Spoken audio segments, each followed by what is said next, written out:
ಬನ್ನಿ ಫ್ರೆಂಡ್ಸ್, ಚೆನ್ನಾಗಿ ಸಲಾಡ್ ಮಾಡುವ ವಿಧಾನ ತೋರಿಸ್ತೀನಿ. ನಾನಿಲ್ಲಿ ಒಂದು ಬೌಲ್ ಕಡಲೆ ತೊಗೊಂಡಿದ್ದೀನಿ. ಇದು ಆಲ್ರೆಡಿ ಬೇಯಿಸಿಟ್ಟಿರುವ ಕಡಲೆ. ಹಾಗೆಯೇ ನೀರುಳ್ಳಿ, ಕ್ಯಾರೆಟ್, ಸೌತೆಕಾಯಿ, ಹಾಗೆಯೇ ಟೊಮೆಟೊ ತೊಗೊಂಡಿದ್ದೀನಿ ಅರ್ಧ ಬೌಲ್ ಆಗುವಷ್ಟು. ಎಲ್ಲವನ್ನು ಒಂದು ಬೌಲಿಗೆ ಹಾಕಿ ಮಿಕ್ಸ್ ಮಾಡಬೇಕು.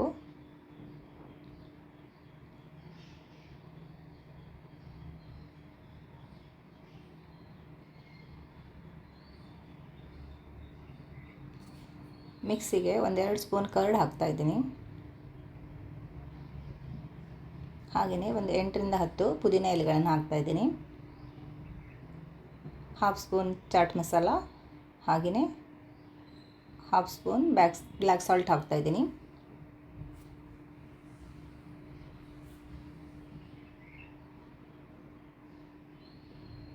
ಮಿಕ್ಸಿ ಮಾಡಿರುವ ಮಿಶ್ರಣವನ್ನು ಇದರ ಜೊತೆ ಹಾಕಿ ಮಿಕ್ಸ್ ಮಾಡಬೇಕು.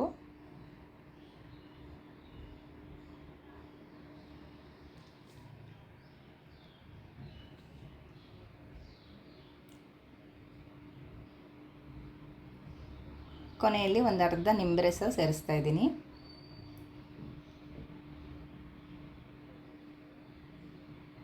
ನೋಡಿ ಫ್ರೆಂಡ್ಸ್, ಚೆನ್ನ ಸಲಾಡ್ ರೆಡಿ.